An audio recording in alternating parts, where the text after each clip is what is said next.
Good afternoon, everybody, and welcome to the Council Cabinet meeting of Wednesday, the 9th of April.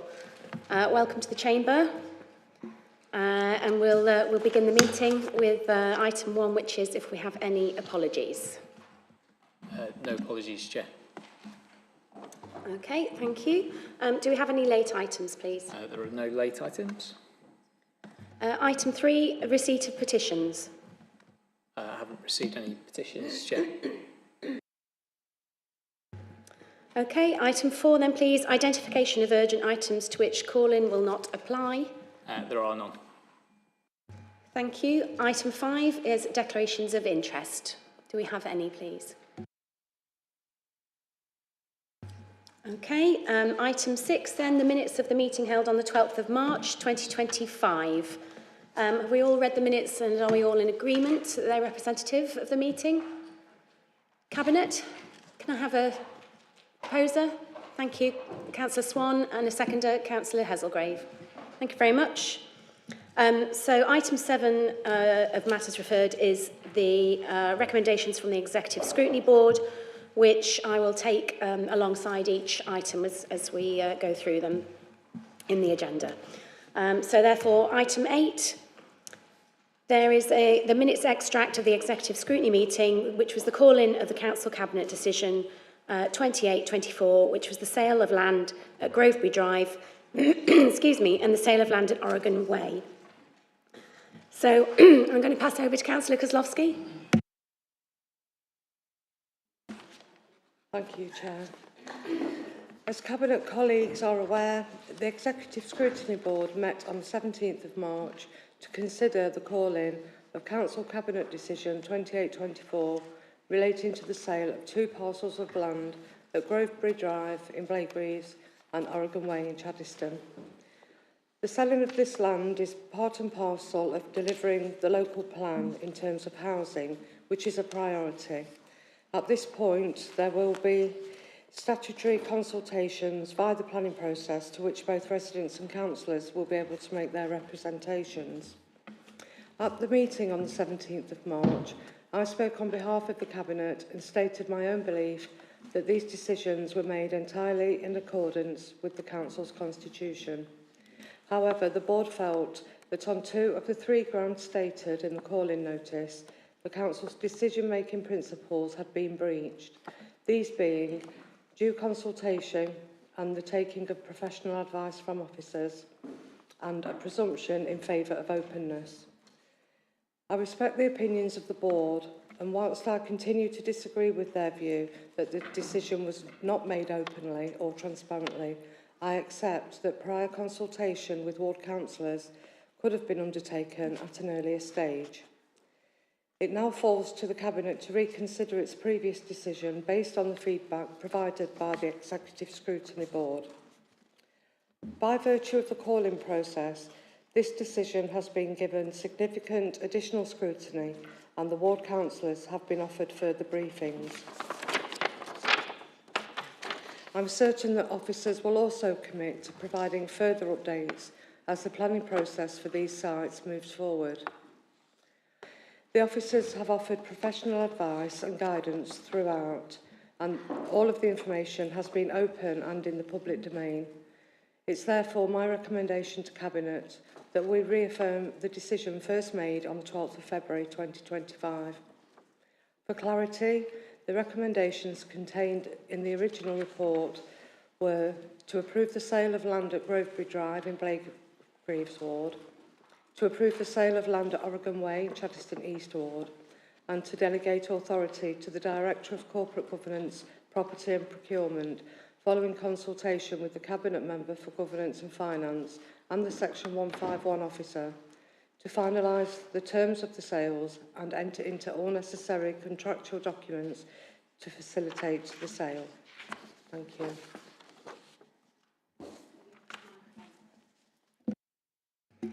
Thank you, Councillor Kozlowski. Do we have any comments from any Cabinet members, please? Okay, thank you.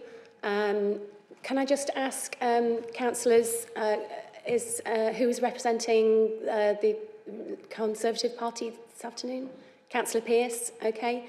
And Councillor Wright, are you... Okay, you're here on behalf of the call-in. Okay, thank you very much. And okay, Councillor Holmes, Chair of the Regen Board, are here for other items. Okay, lovely, thank you. So there's nobody here from Executive Scrutiny this afternoon? Okay, all right, thank you. In that case then, Councillor Pearce, do you have any questions?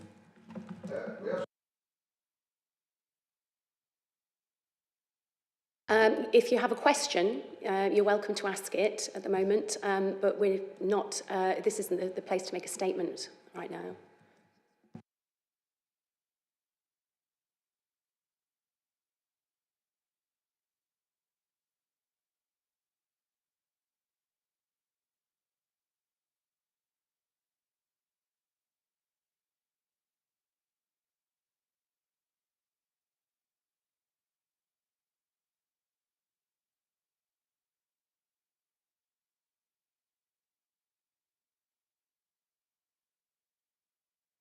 I'll ask for a little advice from you, Olu, on that. I mean, the further information was, the further meeting was offered and declined.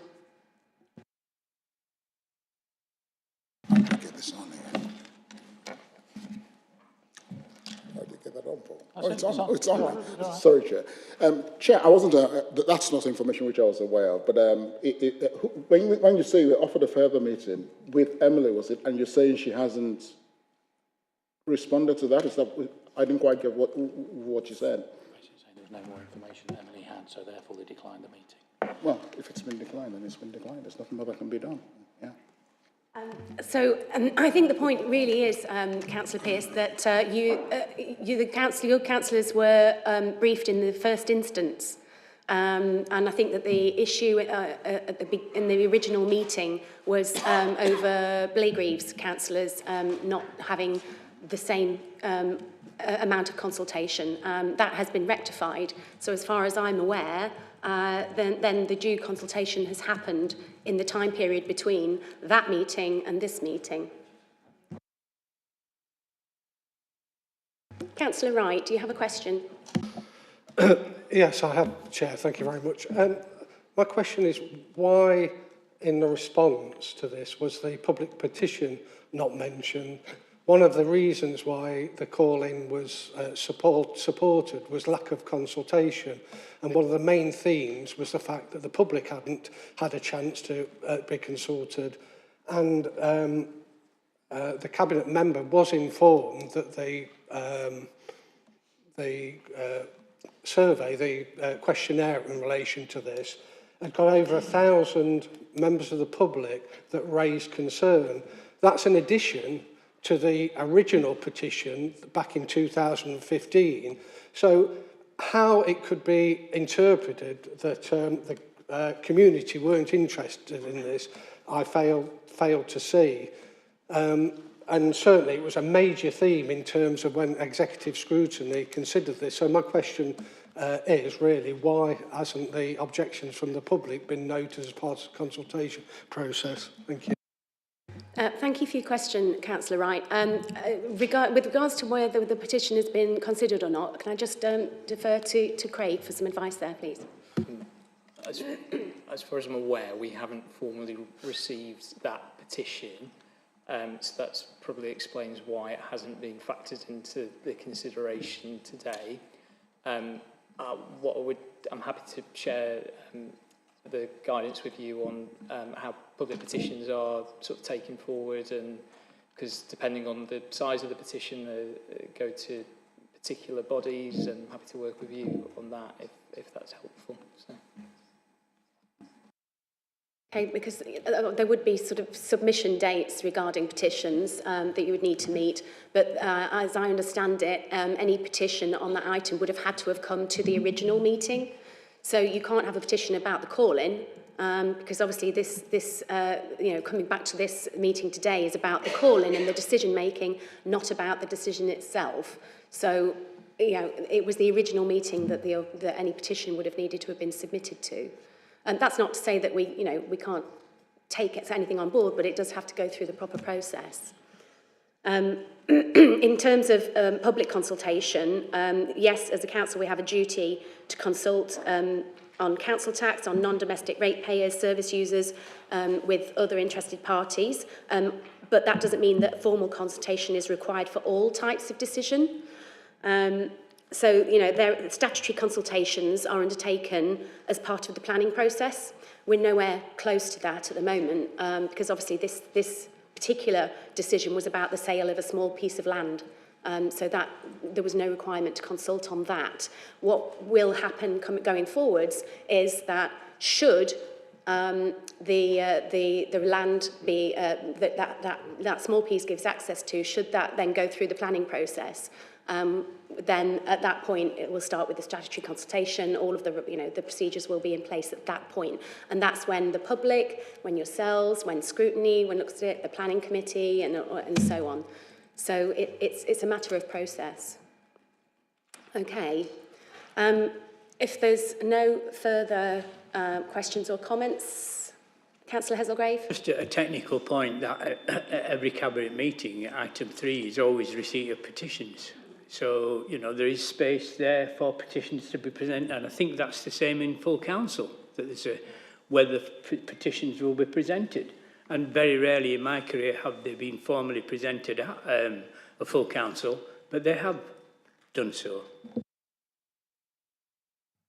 So I thank Councillor Kozlowski for your advice, and you know, looking at the two call-in items that were upheld by the Executive Scrutiny Board, the first was due consultation. As we've clarified, all councillors were consulted, have now been consulted on the particular issue.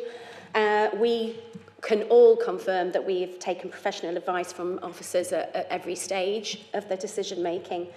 And there is, of course, a presumption in favour of openness on this decision. There were no pink papers on the decision that we took. Everything was, in fact, it was very detailed in the paper. There was nothing that was not open about it. So even though the Executive Scrutiny Board have called in and upheld that, I'm afraid there's just no evidence that that's the case.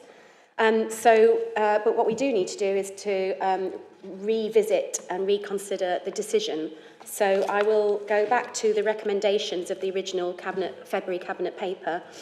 The recommendations were from 2.1 to 2.2 to approve the sale of land at Grovebury Drive, to approve the sale of land at Oregon Way, and to delegate authority to the Director of Corporate Governance, Property and Procurement, following consultation with the Cabinet Member for Governance and Finance and the Section 151 officer, to finalise the terms of the sales and to enter into all necessary contractual documents to facilitate the sale. Do I have agreement from Cabinet on recommendations 2.1, 2.2, and actually should be 2.3, shouldn't it? Okay, thank you very much. That decision has been revisited and recarried. So thank you.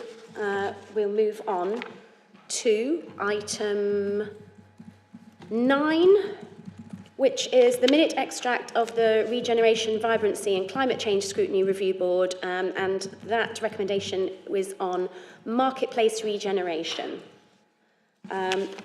So I will just read out the recommendation, and then I'll ask the chair of the Scrutiny Committee to comment. So the Scrutiny Board resolved to recommend to Council Cabinet that the Board be given details and be able to scrutinise the following: details of the consultation prior to its launch, details of the business case prior to its sign-off, and the planning application prior to its submission. And also that the Board to be provided with exempt information where necessary, and to arrange additional meetings where existing meeting dates were not appropriate. Councillor Holmes, would you like to give further information? Thank you, Chair. I'm Deputy Chair, but no, it's fine. But I was Chair on that meeting. That's all right. I'm fine with that. The Board have placed over some time, quite rightly, the Marketplace Regeneration Scheme as a very high priority in terms of scrutiny engagement and part of its work programme. And I'm sure that, or I know it's going to continue into the next municipal year. I need to say that the board wants to be positive, wants to engage and scrutinise all aspects of the project, because we want to deliver, like you, the very best scheme for this city, its businesses and residents. And that's led to the recommendations to ensure that we are able to consider public consultation prior to its launch, that we're able to consider the business case prior to its sign-off, and then work proactively in terms of the forthcoming planning application prior to its formal submission, especially in light that the planning application has the conditions which, if released, will allow the demolition of the assembly rooms and the car park. So this was shared by all members. It's not just something coming from one particular political party. It's been a very positive and robust discussion, as you know, Chair, within the board. But again, we want to genuinely assist the council in developing and delivering a scheme that Derby deserves and is right for our city and is robust for the decades to come. And that is at the heart of the recommendations, Chair. Thank you, Councillor Holmes. I appreciate that. And you're right, it's a high priority for all of us. And I welcome the constructive intentions behind the recommendations. And I agree, it's critical that we get the scheme right. It is absolutely pivotal to the success of the city centre as a whole. Scrutiny has a statutory role in reviewing and scrutinising the decisions made by and the performance of the Council Cabinet and officers, and we fully respect that and we welcome it. We welcome the engagement at appropriate points of the journey in this project, and all projects, of course. And we want to ensure that we collectively deliver the best possible outcome for Derby on this absolutely critical site. Now, the Council's constitution does entitle any councillor to inspect documents relating to an executive decision taken at a meeting, including exempt information. Moreover, overview and scrutiny members may receive copies of any document in the possession of Cabinet that relates to business transacted at a Cabinet meeting. However, the right doesn't extend to documents that are only in draft form. And so now you've asked for 3 different things, and I'll respond to them each in turn. So regarding the details of the public consultation prior to its launch, this is an initial public consultation on the regeneration proposals for the Cultural Heart, and it's to be led by the Council's development partners, not by ourselves. The purpose of it is to inform the business case for the scheme, which, of course, you know, they are in the late stages of developing at the moment. There will be opportunity for much more extensive consultation as part of the planning application process in the usual way, you know, but not just the statutory. There'll be many, many ways that we'll want to engage and consult. But this is for the initial consultation. So there will be a standard web presence.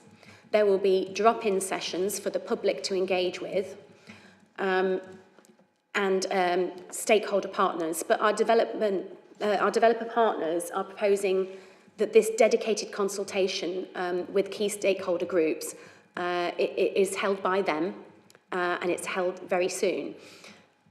Now, I'd be very, very happy to request that the Scrutiny Board are part of that activity, so we can extend an invitation to Scrutiny Board members to attend as part of the key stakeholder groups to feed into that initial consultation.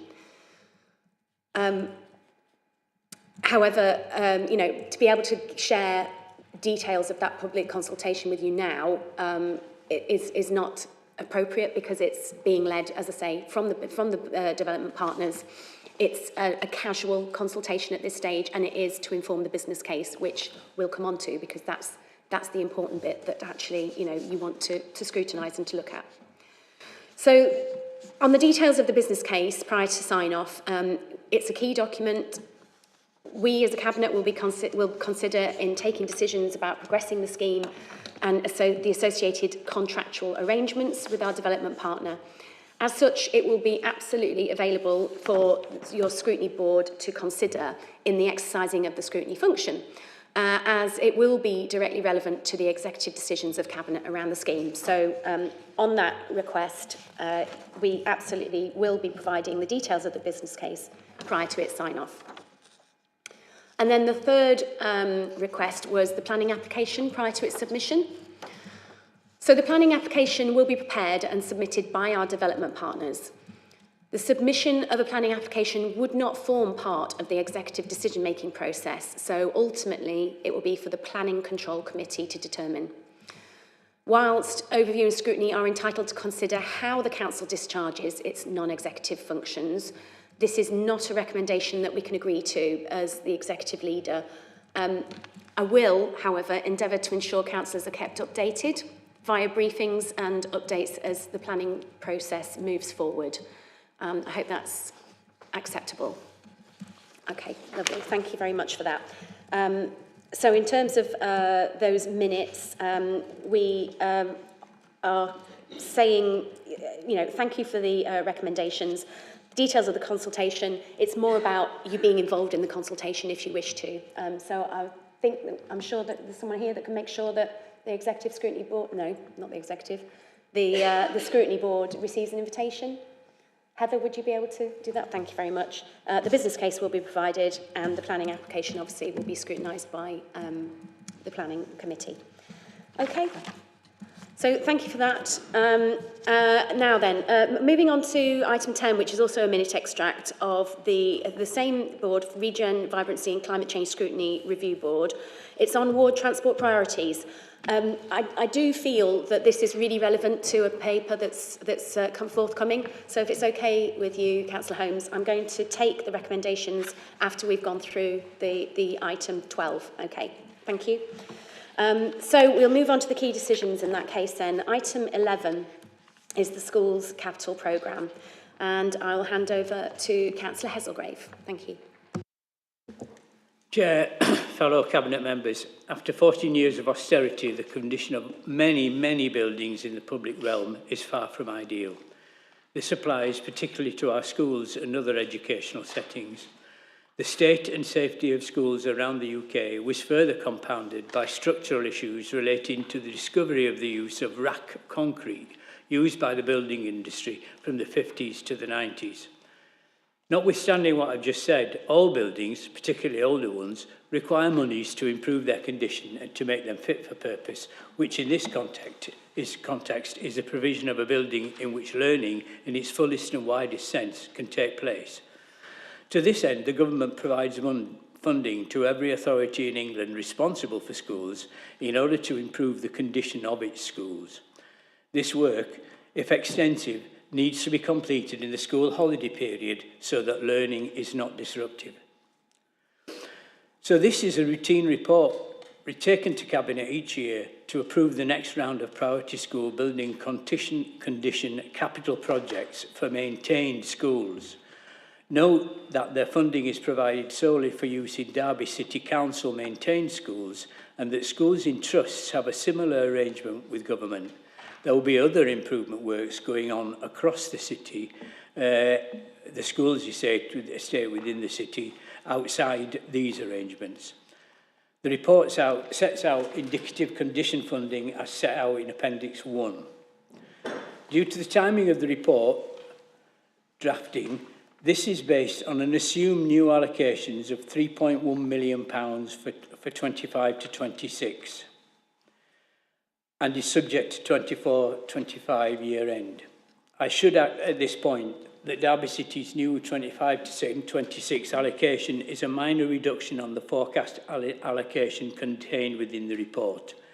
This is not expected to impact on any of the schemes, as the Council will review contingency sums and undertake any value engineering exercises where necessary. And I should point out that mitigation of climate change impact will not be diluted in the proposed schemes as a result of the small reduction in the amount provided by government.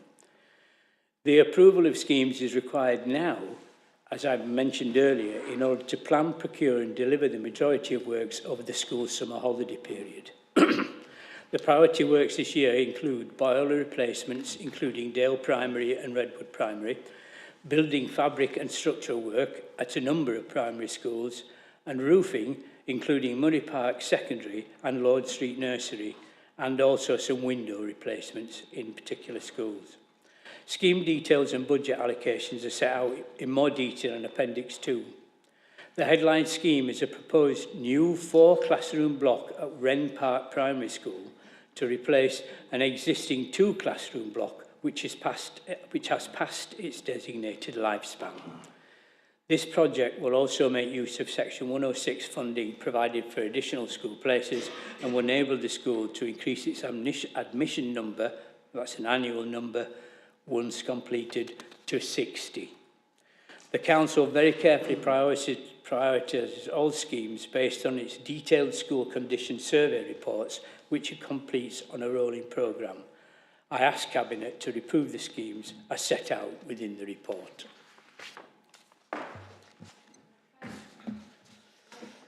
Thank you. We should know this by now. Lovely. Thank you, Councillor Hazelgrave. Do I have any comments or questions by Cabinet members? No? Okay. Councillor Pearce, do you have any questions? Okay, thank you very much. I'll move to the recommendation from the Executive Scrutiny Board on this item. They resolve to recommend that Cabinet seek to use education capital or other funding to develop and keep up to date zero carbon plans and mitigations for all of the schools we are responsible for, so that future works are planned as effectively as possible, in a similar way that Transport Capital has a future development funding line in its work programme. Can I ask you, Councillor Hazelgrave, about this recommendation and what we think Thank it you. means? I understand the sentiment of this because, as I referred to earlier, you know, our school building, the fabric of our school buildings is not ideal and is manageable in some cases, and it would be nice to refresh all our maintained schools. But the sentiments expressed in the recommendation are effectively covered in paragraphs 9.1 and 2 of the report, which talk about the way that we approach any modifications or improvements in buildings, and this always goes in line with improving them in terms of climate change to make them more impervious, if you like, or able to cope with climate change, to make their energy consumption lower, and all sorts of measures which helps with carbon emissions over the city. So we can't support this recommendation at the time because it's not possible to use capital funding to fund the development of zero carbon plans for schools, as this would be a revenue item. And also, if you were to look at Appendix 3 and look at the detail of the kind of works that are being done over the projects, the details of the schemes of work in relation to Dale, Redwood and Rosehill Infants on boiler replacements make it clear that these will be more energy efficient boiler installations, so therefore the gas price of use will be going down, and presumably it will actually be warm where it should be warm as a result of the use of this boiler all across the school. Another example is Row Farm's window replacement, where it's going from single pane glass to triple glazing, which obviously helps with heat retention, etc., and therefore lowers bills. And that's a kind of low-cost way of making sure you get more for your money for your gas and electricity. So I think we're in sympathy with the will to do more for our estate in schools, but we just don't have the money. We're seeking money all the time, as it mentions in 9.2, as ways to support that. But we couldn't agree, I'm afraid, to this recommendation, and that's with regret. Lovely. Thank you for explaining that, Councillor Hazelgrave. Yeah, we sympathise. We don't disagree, but it's not feasible at the moment, so we can't accept that recommendation. I will, if there's nothing else, I will move on to the recommendations 2.1 to 2.5 of the item. Do we all approve? Thank you very much. That is approved. So we move on to item 12. That is the Infrastructure Programme Board Capital Programmes 2025 to 2026. And I'll pass over to Councillor Swan. Yes, thank you, Chair. Item 12, 45 pages. So obviously I'm not going to go through 45 pages here, but this is a report is presented to Cabinet every year, usually in March. Delayed this year as external funding has changed for the first time for this local authority. The majority of the funding, all of transport and highways, is now coming via MCA. Additional funding of approximately 10 million has been added for 2025-2026, and the majority of this is from early drawdown from City Regional Sustainable Transport Settlement. This is funding only available to combined authorities, so we're in a very positive position at the moment. MCA is now the key funder for transport and highways in the region and the accountable body to government for the devolved budget. The Council will have to report an account to MCA and respond to mayoral priorities in terms of how funding is used. To respond to this change in funding source and the increase in funding, this is the first year of a 7-year investment period. The way that the capital programme is created and the governance arrangements need to change. Some minor changes have been made since 2022-2023, so this is the latest and biggest step for this local authority. Key to the policy is the development of a 3-year ward plans. And I think this is really, really important. And this is kind of noted in micro, I've made a note here, page 10, when we talk about micro projects and medium-term projects. As a local council, I know how difficult it is that when you want, or it appears that you want something very simple done in your ward, that it takes so long to get it done. However, I think an approach in terms of wards thinking about what their 3-year priorities are, and that doesn't mitigate those small nuances that come along that we have to respond to, but it really gives us an opportunity to work with the community to start developing some strategic plans for that community. So I'm personally quite excited about that. Training workshops will be available for councillors and support to start thinking about this, how we're going to start moving towards a slightly different way of working, and as a result hold our officers to account to enable us to get those particular projects off the ground and delivered within that time frame. I think it was noted in, oh sorry, you'll say what the recommendations were, but yeah, so that's it in summary. Thank you. Any comments or questions from Cabinet members? Okay. Councillor Pearce? Okay, thank you. Then I'll go to the recommendation of item 12, which says, Executive Scrutiny resolved to welcome and note the extra funding and request further updates as projects progresses. Okay, so that was noted. In that case, then, we'll go to the recommendations 2.1 to 2.8. Are we all in agreement? Thank you very much. Okay, and as promised, because it's relative to this item, we'll return to item 10 now, which was the minutes of the Scrutiny Board. And I'll just ask Councillor Holmes again to give us, by way of an explanation, what the recommendation is. Thank you, Chair. Councillors will know that we've not been able to deliver local transport priorities via our neighbourhood boards or the councillor cohort for some time. At the board, I relayed the situation in Micklöver and our ever-growing list of road safety and transport improvements that we've identified along with residents and want to take forward. And other members relayed very much the same in their wards, and I'm sure you have the same situation in yours. So the local ward lists, as we'll call them, let's say, LTP lists, are getting longer. And as we continue to engage with residents, we're getting new requests on top of the last few years that remain undelivered. So we asked officers to, we were a little bit frustrated about this, obviously. So we asked officers to bring an overview of strategic transport moving forward. Obviously, we've got the combined authority, and we wanted to hear about that. But we also wanted specifically to focus on, let's call it local micro schemes, the LTPs, and how we actually are going to progress those, if we can. officers cited resources as an issue and an overload of thousands of requests for the small ward schemes, double yellows, drop curbs, bollards, and all those sort of various transport requests.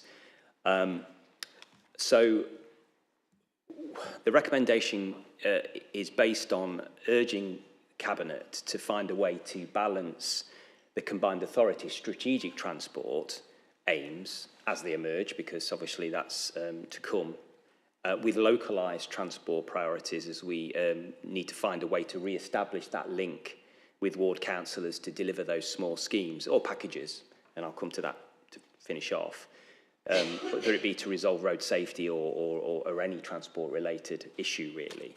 One suggestion that we put forward may be to reset that list and work positively with officers and give the onus on to ward councillors to present packages which are sort of mini strategic transport packages, really, that mirror the much larger overarching priorities, and do that in a cohesive way to sit and seek guidance with officers as well. Officers are very clear. We don't want you to come to us with the solutions. We want you to come with what the issue is, and then we can work on the solution together. They are the experts, and that is actually something which you probably all need to take on board, and to positively work with transport officers to find a way to actually start delivering these small packages of micro projects moving forward. Thank you. Thank you, Councillor Holmes. And you're right, we do sympathise with, we're all in the same boat as ward councillors, and we've felt the frustration of the lack of funding and the pause on spending on these things that we find really important. And you're right, I mean, over 10 million to come in because we are in the East Midlands County Combined Authority, that's extra funding for strategic work to be done on our highway system is vitally important. But as ward councillors, equally vitally important is the small stuff. So we completely and utterly agree with you in terms of we need to redress and rebalance and refocus that. I believe that work is starting to happen. I know that our communities and our wards, they are working on plans, aren't they, for so that everything kind of makes sense and fits together. So whatever our priorities may be, whether that's health, could be road safety, whatever, it's going to be different in different wards and in different micro areas of wards. That work, I know that they're working on those plans, but we need something behind that in order to prop up the highways and the small elements of that behind it. And that's really where we bring you back to item 12 and where it relates to that paper, because looking at page 10, we're looking specifically at item 4.6. There is an explanation about micro interventions and also small and medium interventions. So your micro interventions, and they give the example of something like a bollard. We've got that in our ward. It gets replaced regularly and it comes out of neighbourhood board funding. But the point being, that these need to be reminded that they are ward priorities, and we need the ability to prioritise which of those small things should be delivered. So I believe that in the paper, it's addressing the small stuff. And when you talked about the packages, I think that the small to medium interventions is addressed there. So as part of, I'll just read it out quickly as I can. As part of the neighbourhood planning process and creation of the neighbourhood partnership plans, local areas will be considering their longer term ambitions, priority problems, issues and opportunities.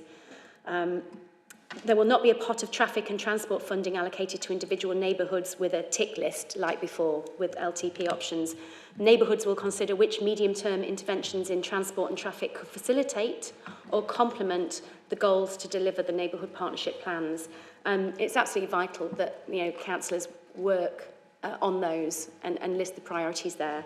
But the money will be available. There's not a need to provide extra capital for those. So we've worked it into the plan for the coming year. And I'd really welcome the Scrutiny Board to take a closer look at that going forwards, just to make sure that it's delivering what we're asking it to, So by all means, continue to challenge on that. We will too. All right, thank you very much. With that, we move on to item 13, which is the acquisition of land situated off Stores Road. Councillor Nwaha. Oh no, I beg your pardon, Councillor Kozlowski. Thank you. Don't let me off the hook. Cabinet approval is sought for the purchase of 7.5 acres of industrial land situated off Stores Road. In December 2018, the Department for Environment, Food and Rural Affairs and Environmental Agency published a white paper, Our Waste, Our Resource, A Strategy for England, which set out how mineral resources would be preserved by minimising waste, promoting resource efficiency and moving towards a circular economy.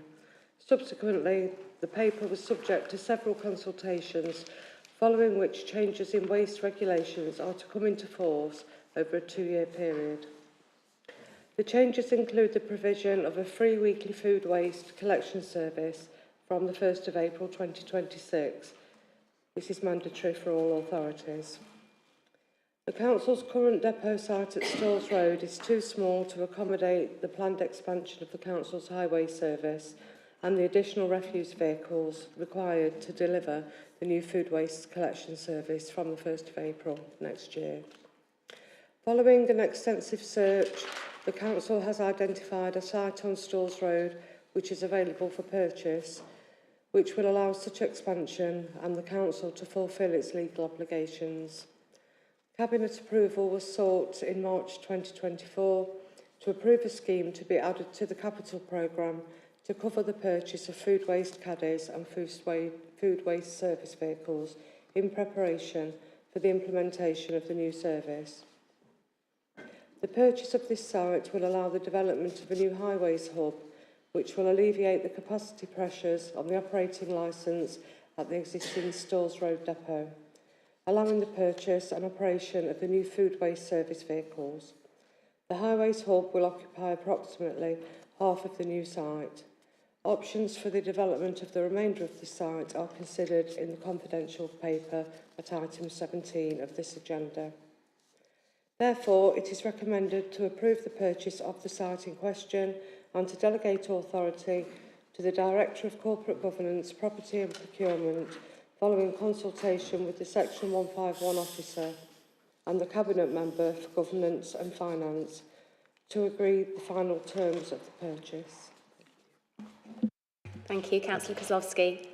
Cabinet members, are there any further comments? Councillor Nwaha. Thank you, Chair. Stores Road Depot is home to majority of our frontline services, and right now we can see there is a capacity both for our waste management capacity and, of course, our operating licenses. And this, should it be approved by Cabinet, will help in better delivering the services that the residents of Derby pay for. And I'm happy that we've brought this to consider. We're looking at putting significant investment into this space, and that will definitely ensure that we can better provide these services, and I will urge Cabinet to approve this. Thank you, Chair. Thank you, Councillor Nwaha. And I'd like to extend our thanks to officers for the work that's gone into preparing, getting us to this point. It's so much work has gone into identifying the land and bringing it to this point where we can approve or not approve the acquirement of that land. It's obviously really, really desperately needed.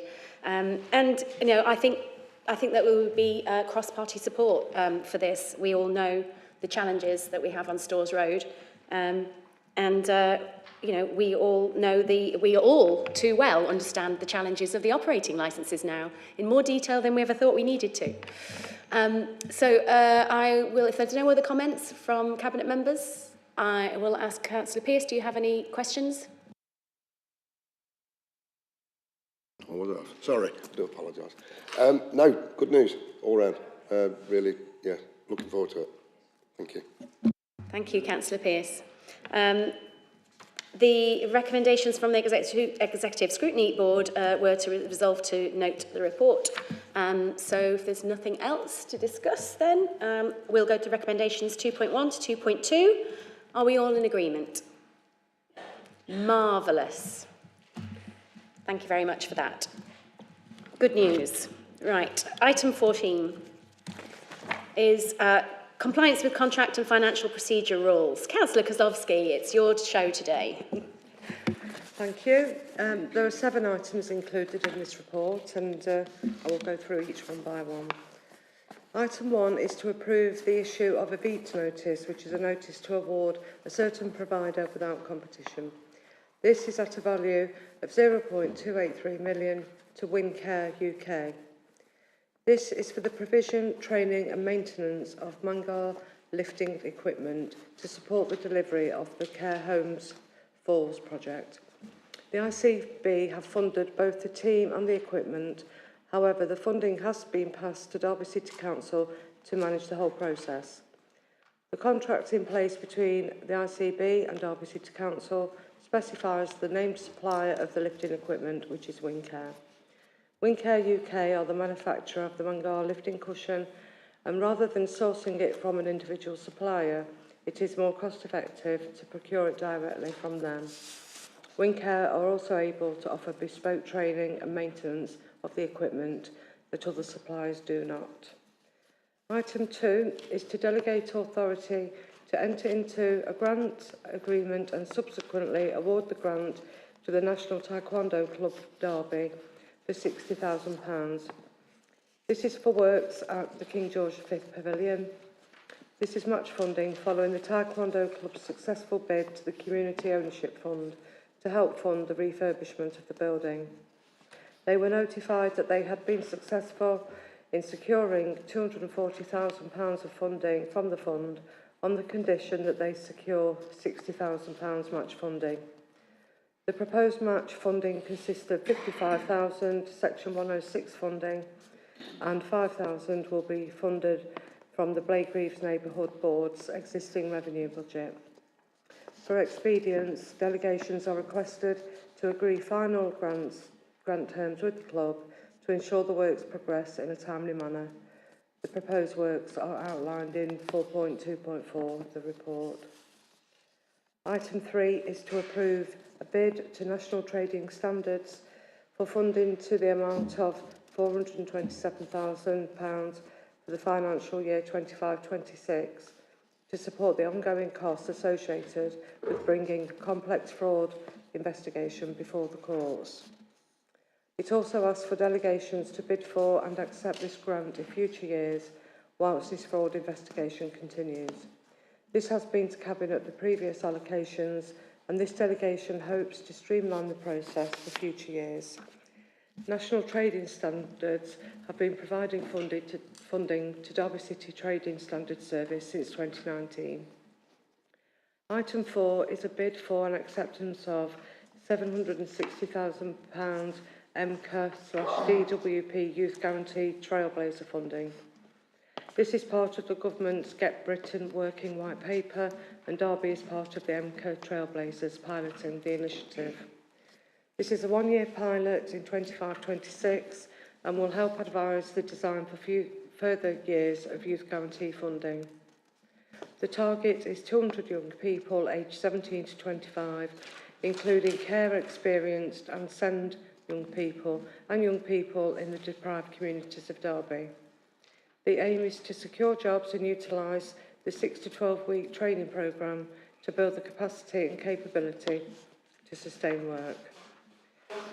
Item 5 is to approve the acceptance of the final 24-25 element of the MHCLG Rough Sleeping Winter Pressures Grant for £257,000 and allocate this to Derby Homes. Whilst the funds need to be committed in 24-25, the Council has until Q2 in 25-26 to provide the details to MHCLG of the impact that the grant funding has made from the activities funded. The intention is to use the funding to contribute towards incentives in 25-26 to private rented sector landlords to maintain tenancies at risk of ending. This will be reviewed during the early part of 25-26 to ensure that the grant is used to deliver optimum outcomes. Item 6 is to note the acceptance from DEFRA of 1.676 million capital transitional grant funding for implementing weekly food waste collections, and to approve the acceptance of the 0.544 million transitional revenue funding from DEFRA to approve carrying for use in 25-26 ring fence for food waste collections. Changes in waste regulations from Simpler Recycling require the Council to implement changes in our collection service. The funding is required to enable the commencement of a weekly food waste collection scheme in Derby by the deadline of 1st of April 26. The changes being implemented are mandated in law under the Environment Act 21, giving us directive to implement the required changes. A weekly food waste collection needs to be implemented by 1st of April 26, and hopefully we'll get Stores Road ready for that. And the final item is acceptance of EMCA funding of £5 million for 2 capital projects and associated delegations. On the 4th of November 24, the EMCA board agreed to earmark at least 9.5 million capital funding for strategically important projects to boost the local economy and make an impact in the region. EMCA then undertook a focused exercise to identify suitable projects. 2 schemes in Derby were identified during January and February, and officers have been working with EMCA to provide details of the proposals. At their meeting on 24th of February, EMCA's investment panel recommended 6 projects for approval, including the 2 from Derby City. On 10th of March, EMCA's board approved funding for these projects. The 2 schemes in Derby are Infinity Prototyping Centre, 1.5 million, and Derby City Centre Development Enabling, 3.5 million. Details of these projects are outlined in sections 4.7.3 and 4.7.4. Thank you, Chair. Thank you, Councillor Kozlowski. Before I open it up to Cabinet for comment, I just wanted to comment on the £5 million from EMCA for city centre and economic growth development. That 5 million is part of the 10 million and 84,000 that we were referring to earlier. So, you know, with all of these papers combined today, £4.324 million additional funding for transport, £760,000, for young people, getting young people into work and training, and £5 million to invest in Derby for various schemes, which ultimately will unlock the growth of this city and unlock the development. And it's so vital. And, you know, we just got to point out yet again that we wouldn't be here, we wouldn't have this money, we wouldn't have this opportunity if it wasn't for the combined authority. It's called development enabling, and without it, there are funding gaps that, that just mean that projects don't happen. And we were stuck in that place for a very, very long time in Derby, you know, where there's a lot of spaces, there's a lot of poor buildings, there's a lot of work needs to be done in the city to energise it and to bring people into it and to turn it into the city we know it can be. But without finding a way to fill that funding gap, the private developers, the private investors just will not come along and you know, carry out those projects for us because it just doesn't make financial sense to them. So, you know, it's always going to need an element of public funding, and we as a council have not had that element of funding for a long, long time. And with that funding comes the private investment that we've been working on for the last 2 years. You know, I've just recently been to MIPIM talking to investors there, pension fund investors and developers, hoteliers, etc. And I've been to China recently, also absolutely, speaking to investment opportunities, to businesses that are looking to expand into the UK and talking to them about why they should be coming to the East Midlands. And these things are so important for us, as I say, to grow as a city. But what we really need, in order to make the best of that development enabling funding, is confidence in Derby. Because you've got the will, you've got the gap funding now, and we've got lined up the investors who are talking to us, who are keen to come and work with us. But they've got to have confidence in the city. They've got to have confidence that that scheme is going to continue, that it's going to be supported, developed, and carry on. Without the confidence in the city, those investors walk away, and the money just doesn't go anywhere, and we end up being stuck again. Like we were 5-6 years ago when we had to accept a substandard building like the Landmark. None of us wanted it. It was not a suitable building that, it wasn't to us the standards that we deserved as a city, but we were kind of stuck with the design because that was the only game in town. Nobody else was developing or investing or building anything at the time. We don't want to be back there. So I just wanted to have a little bit of a high horse moment there, really, to re-emphasise the importance of stability of the city and confidence in it. And it's really high right now. It's really high, and we're on an upward trajectory. So let's continue that. Cabinet, are there any comments on any of those? And thank you so much, Councillor Kozlowski, because that was a really long, and detailed breakdown of the various different points. So did anyone want to go into any more detail on any of those points? I didn't see who was first, I beg your pardon, so I'll go that way. Councillor Swan. Yeah, thank you, Cathy and the team. I'm so excited about the Derby City Trailblazer for young people. 25 years ago or more, I worked with NEET young people, and I saw some amazing outcomes as a direct result of investment. And I think it's an area that has been decimated over the years, and it's great that we've now got the money to have a strong focus about supporting some of that young talent in those NEET groups, because there are lots of young talent. And I hope that this project will be one of those that helps them rise to the top, because they deserve it. Thank you.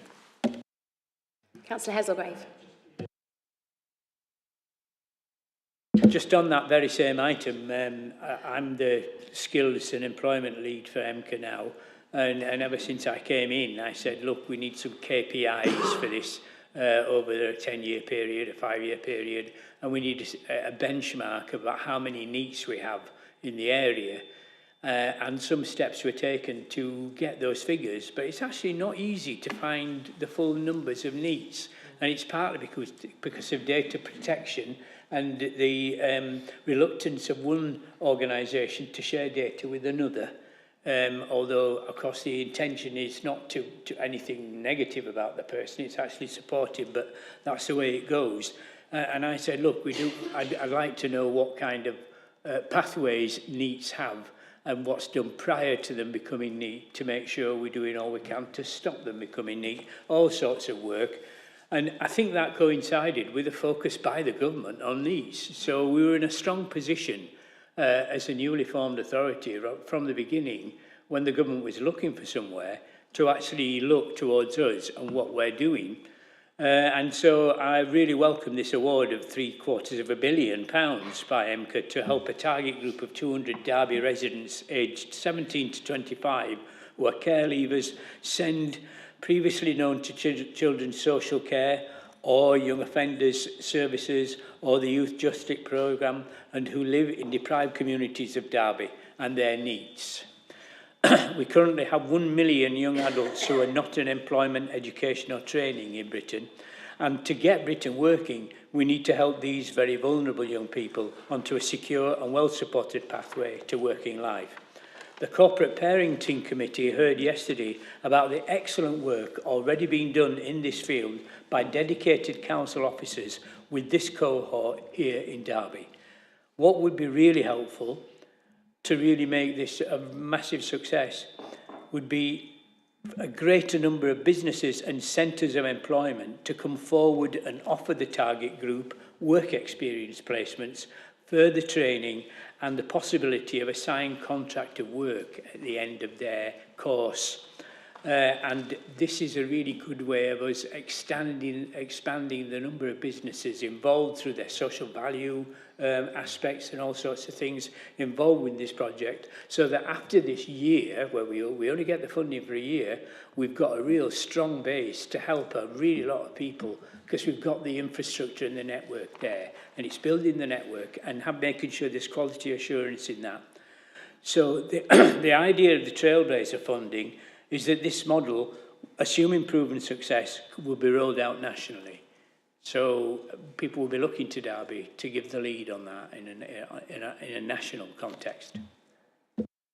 Thank you very much, Councillor Hazelgrave, and thank you for the work that you do in your lead in that role for EMCA, because it's worth just reminding people that that is additional to the work that we do as cabinet members, as portfolio holders. You know, it's on top of everything we already do, and so, you know, the fact that we devote so much time and effort to it is, you know, obviously it pays dividends for the city, which is important, but, you know, it's important for the region, really is. So thank you.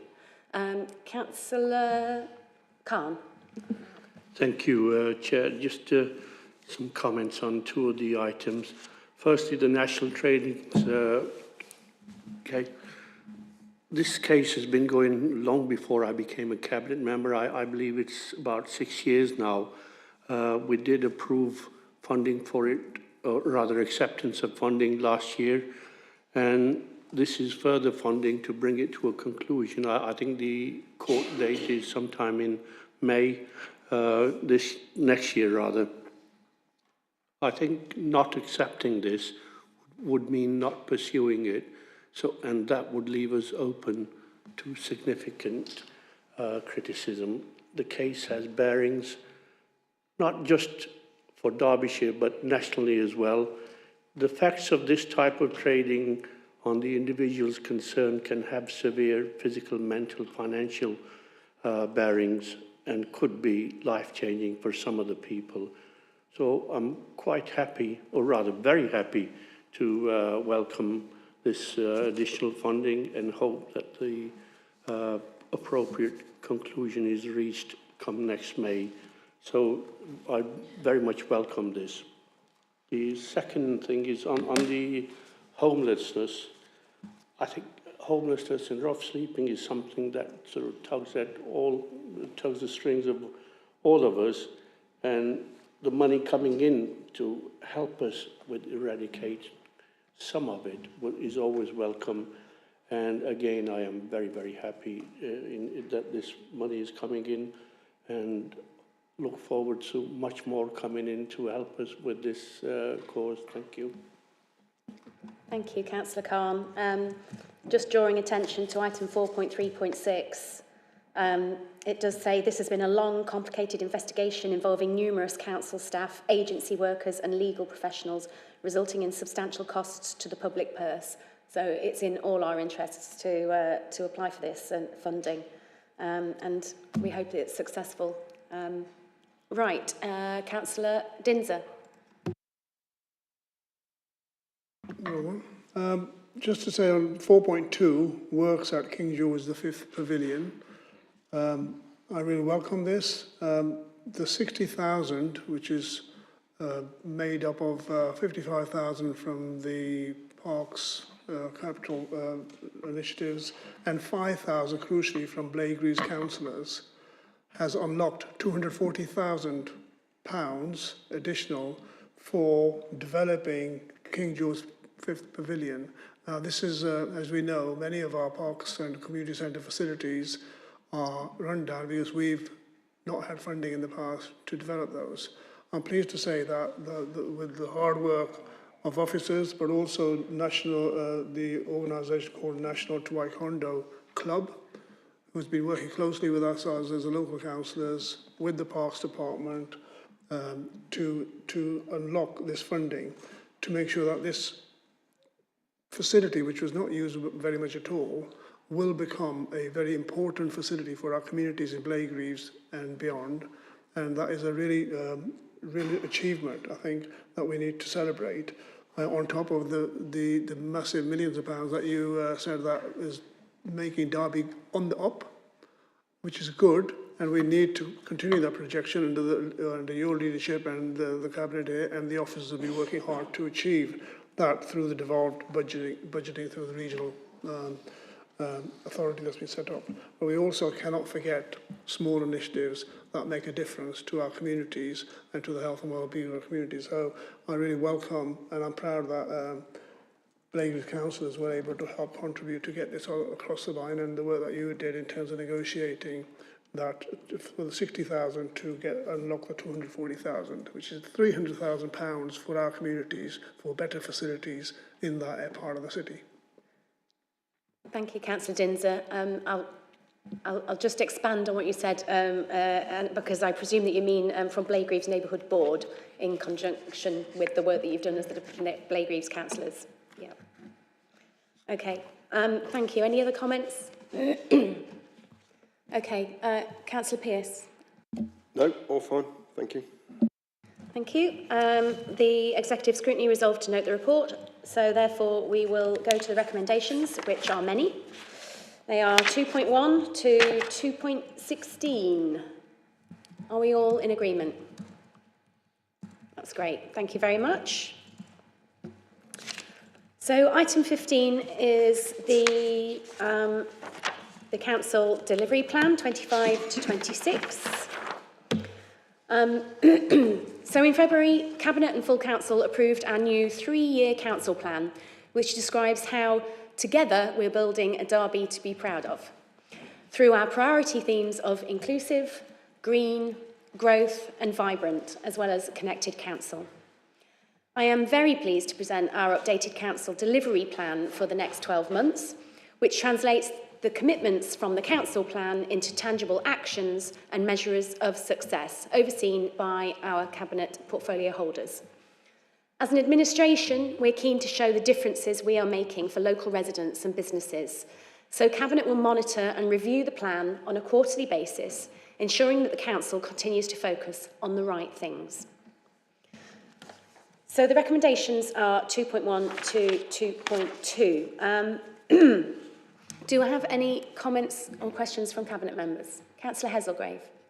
Just that I welcome some of the changes, because it changes to the format and the wording in the new plan. And one of them is where we talk about being an inclusive city. And I'd just like to refer back to what I just talked about in the previous item about working with a number of vulnerable young people who, because they're not working, they're not in training, they're inactive for the day. What are they doing? What are they up to? They're vulnerable by definition. Who are they prey to? And getting those people into a safer place where they're on a pathway to a career and more independence and more self-certainty and self-respect is a way which is a way of including people more and being more inclusive, so that it's not just about health and well-being. It's about that well-being in terms of finding a direction in life and being able to flourish as an individual and actually have more opportunities in life. And I think that's a really good example of how we become an inclusive city.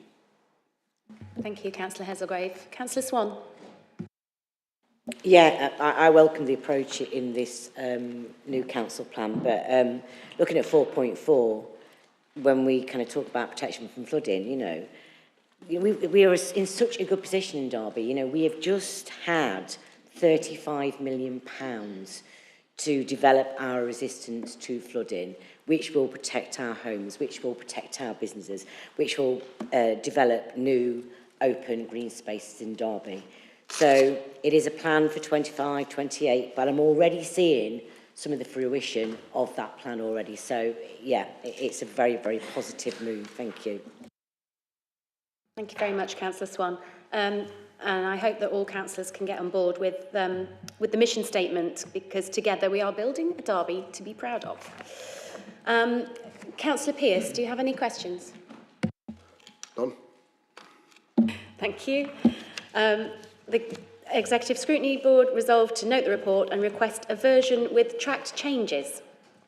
Can I just ask, Heather, how much time would that, officer time, would that take up to provide a tracked change document for the Executive Scrutiny Board? Yeah, what we're doing is we're pulling out the high-level changes. I mean, there has been some change because clearly we've updated the 3-year plan, but we're happy to provide a, just a summary of the high-level changes for exec scrutiny, and then they can come back to us if they have any further questions. Thank you. Okay, thank you for that, Heather. So a high-level version, I think, is acceptable. What isn't acceptable, though, is, to do your homework for you. So I think that, if anybody wants to compare last year's plan to this year's, it'd be very, very simple to get one document and another and compare them like for like. So, by all means, they're both public documents and you can do that. Okay, so the recommendations are 2.1 to 2.2. Are we all agreed on the delivery plan? Thank you very much, Cabinet. Item 16 is the exclusion of press and public. Oh, and they've already gone. The board resolved that under section, section 100A of the Local Government Act 1972, the press and public be excluded from the meeting during discussion of the following items on the grounds that it involves the likely disclosure of exempt information as defined in paragraph 3 of part 1 of schedule 12A of the Act, and that the public interest in maintaining the exemption outweighs the public interest in disclosing the information. Are we all agreed? Thank you very much, and thank you very much, public, for joining us today.